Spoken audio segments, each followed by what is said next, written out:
is Nerd Radio. I won nothing. I won absolutely nothing. There's no prize to win here. We're all losers. And we're back with more Nerd Radio, wherever you're getting your podcast, as part of the B-Pod Studios Network, and, of course, on our website at Nerd Radio 101. It's James, it's Al Beck, and it's Chuck Bean hanging out and talking about nerd stuff. I got some comic book news and some trading card news before we wrap up this week's show. Al, I know you're kind of a Spider-Man guy, but you're not really collecting the comics anymore. Mm-hmm. Have you ever been collecting Spider-Man at a time where they changed his costume and made a huge deal out of it? I was collecting it when they changed who he was as a person, and the One More Day story. I was thinking of the Doc Ock, the Superior Spider-Man. Oh, Superior Spider-Man. Okay, yeah, absolutely. So that's kind of thing because they're about to do it again.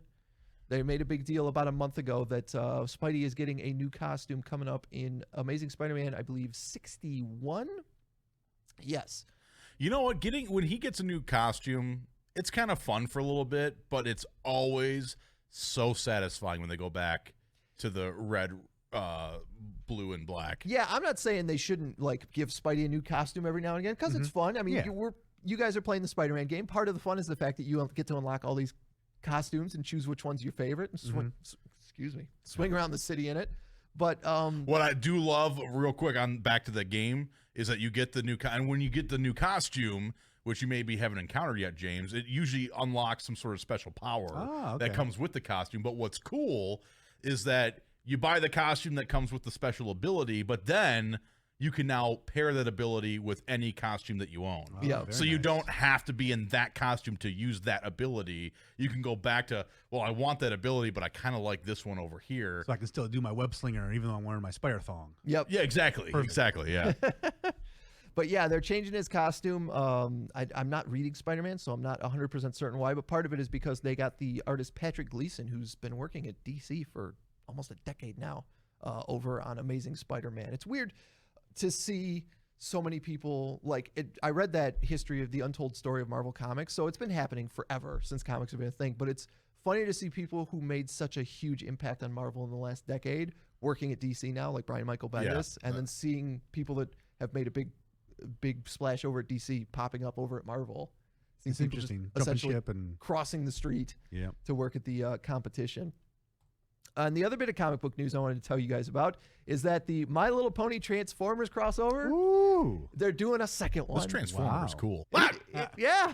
What? Thank you, Transformer is cool. Stop it! No, it absolutely is cool. Delete that! This Transformer is cool. I hate you so much. Wow, Al, you like the My Little Pony Transformer? Yeah. This Transformer is cool. I hate you so much. The crossover is actually extremely charming. It was a bunch of short stories where they would pair up one of the main 6 ponies with a transformer of some sort. This Transformer is cool. Thank you. Thank you. My favorite one was Soundwave, the cassette player that's got all the the Jaguar and the bird and whatever. He had an adventure with the one pony that has all the pets. Okay. And instead of attacking her like they were supposed to, they immediately were like, "Oh, she's nice." We are best friends now. Yeah, exactly. Do any of the Transformers ride on My Little This Transformer is cool. I don't think so. They're a little big for it. Okay. I didn't know if maybe they could ride a My Little Pony. That's what I would do. Yeah. If I was in the My Little Pony universe, I do think it's hilarious to put a goddamn semi-truck on the back of a little pony. Pony? Yeah, exactly. Maybe they're only My Little Ponies when they're in our realm. Maybe. Right. They're full Clydesdales when they get out of their Equestria.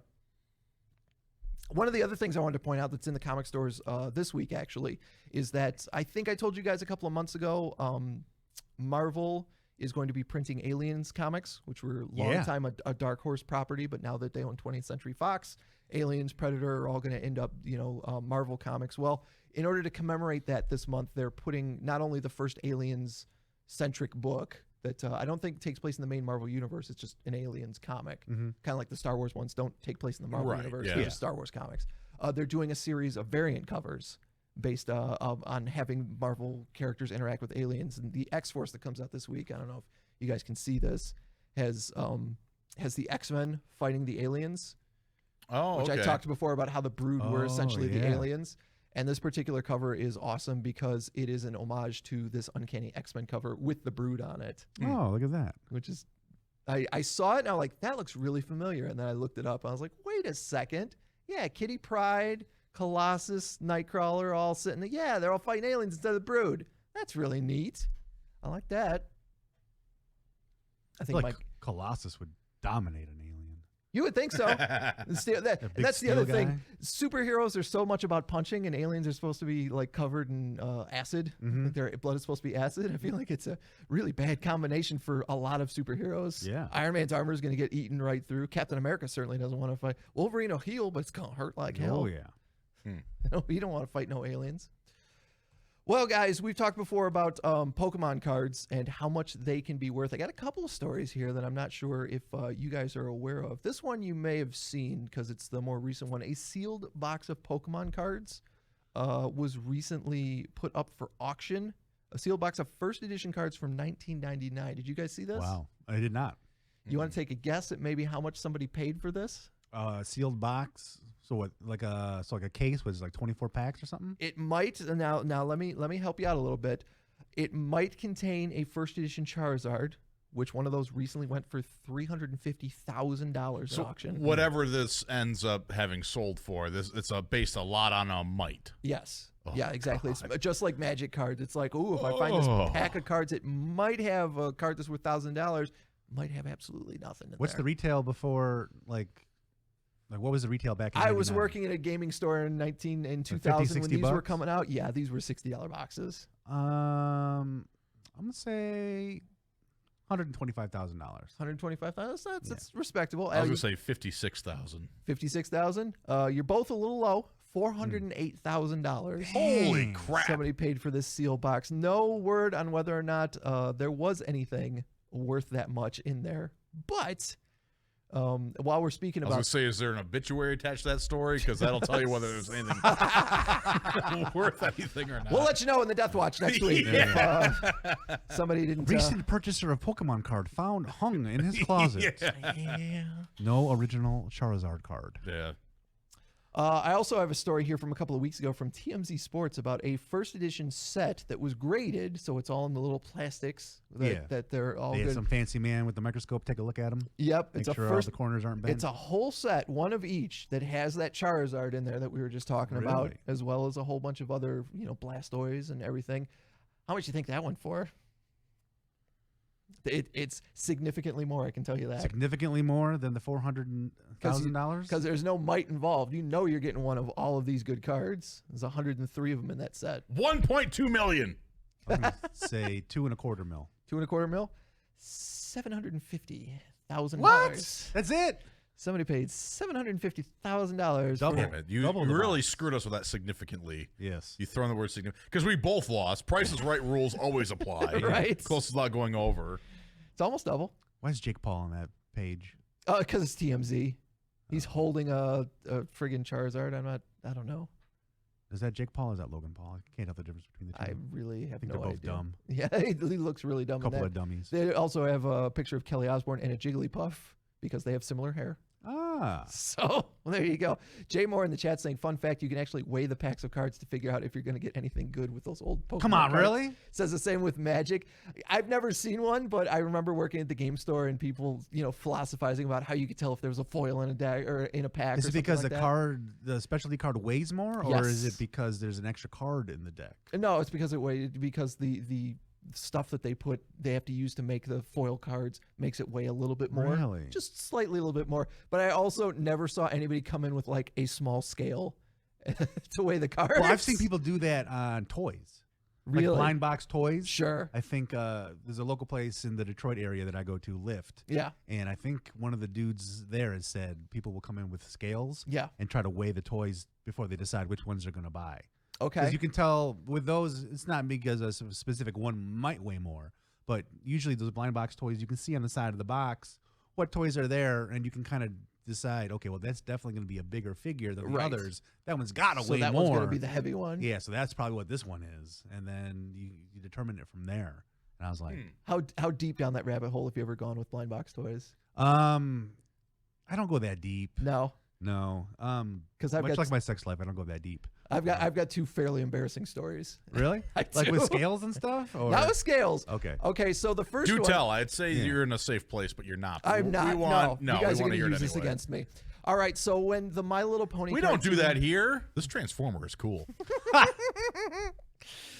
So when the My Little Pony cartoon first came out, like 15 years ago at this point, when they redid the cartoon, it was a really cute cartoon, and it was kind of fun. And they had little blind box bags of the ponies, and I wanted to get the ones that were in the cartoon, but there were like 20 of them, and somebody had figured out there was coding. There was like a 4-digit code printed into the bags that told you what pony was in there. So it was a matter of somebody cracked a code, getting the spreadsheet, downloading it to my phone, and then while I'm on the store looking at spreadsheets, I'm like, this one's supposed to be this one, and this is supposed to be this one, and then I would go out, open it up, and they were most of the time they were really right. Really? Yeah. So I was like, hey, cool. Nothing wrong about that. I have to spend a whole bunch of money. This decision won't haunt you forever. No, it really doesn't. No. Well, it's like a not Nintendo. Nickelodeon recently just put out these little kind of blind boxes, but just from a classic like Nicktoons characters, like Ren and Stimpy. Yeah. It might have just been Ren and Stimpy themed, or maybe one set was Ren and Stimpy. But anyways, the little Nickelodeon TVs, like back in the day, Nickelodeon would do these little promos in between cartoons or rejoins and or coming back from commercials, going to commercials, that type of stuff. These big orange TVs that would like walk around and stuff. The figures would come inside the TV. But on the bottom of the TV, there'd be a little code on there. Yep. And somebody posted online which one was like the log, which one was the horse, which one was Ren, Stimpy. I feel like they should be contractually obligated to do that with every blind box toy. To prove like there's that many in there? Yeah, well, no, just because if you're going to be nerdy enough to figure out the code and make a spreadsheet or share a spreadsheet or even just look it up, then I think you deserve the reward of getting the one you want instead I'll of give you that. Instead of just throwing money at the wall until the one you want shows up. Mm-hmm. I get that. I didn't even know that this blind box thing was a thing. Yeah. I really didn't. This is news to me. Yeah, well, today. It's like when you used to put 50 cents in the machine and crank it, and then a little ball would come out. Yeah, I guess so. Or like, please give me the holographic sticker. Yeah. Please give me the Superman holographic sticker. Oh, it's Batman again. The other one comes from when I was at the gaming store. I've told you guys before about the WWF card game I used to play. Yeah, it was essentially it was Magic with WWF guys. Well, for the first couple of sets, there you would get, if you bought a Stone Cold Steve Austin starter deck, you would get a reversal that was called Double Digits. That was just him flipping somebody off. You would get the beer slam, the Luthez press, and you would get the beer slam. But if you wanted the Stone Cold Stunner, the finisher, that came in a pack, and you had to buy packs of cards to try and find the Stone Cold Stunner. You can't even get the Stone Cold Stunner if you buy the Stone Cold pack. The Pedigree, the Rock Bottom, Kane's Tombstone, all of them were in booster packs. Wow. And you had to buy those $4 packs and hope to get one or trade with somebody who had, hey, I've got Kane's finisher, but I've got a Stone Cold deck, and you've got Kane, if you got Stone Cold's thing, and trade them off. Well, the first couple of times, Magic knew immediately that people were going to try and figure out how to get these foil cards and these super special cards. So the rare in a Magic pack is always 3 deep. Okay. They'd always put the cards, like the backs of the cards would be on both sides, and then the rare, you would be like five commons and then 3 uncommons and the rares right in the middle kind of thing. Look at you. He knows the count. So Comic Images, which put out the WWF game, this was one of their first card games, and they weren't as privy to that stuff. So they would just stick the rare or the foil on the top of the pack. So you could literally take the pack and move your finger and move the packaging across the card, and if it was the foil, it stuck a little bit instead of just slickly going across the card. And we figured that out fairly quickly. Thankfully, like a set or two in, they're like, oh crap, everyone's just like, the stores are stuck with just boxes and boxes of cards that only 3 packs have been bought out of because people are just figuring out where the foil is. These are all crap cards. Yeah. So that's my embarrassing. Well, that's not as embarrassing as I thought it was going to be. No, well, I do admit that I was a brony for a minute. So whatever, dude. You're into brony. You're a brony. You're a brony. That's all good. Who cares? You had a pony spreadsheet. I did. I'm going to give you a little bit of shame. Yeah. Just a little bit. No, it's fine. That's fine. I got some T-shirts. I don't know if I still fit me. Put on some pizza weight, but all right. Well, that's gonna do it for this week's Nerd Radio. Al, James, thanks for letting me rattle off in your ears here. About some nerd stuff. Hopefully, we come back next week. Al will watch a little bit of WandaVision, and James, you'll be playing some Spider-Man. I'll continue to make Norman Reddises deliver packages. Yeah, and there'll be more stuff going on in the world of Keep nerds. Those abs looking tight. Thank you, guys. We'll talk to you next week. I forgot to grab the production for the end of the show. So sad. So sad. The future's stupid, guys. You get this one. The live performance. Transformer is cool. Have a great weekend. Son of a bitch. This Transformer is cool. See you later, nerd. This Transformer. The future's stupid, guys. I'm sorry, but it is. It's cool. Stop shaming me. This Transformer.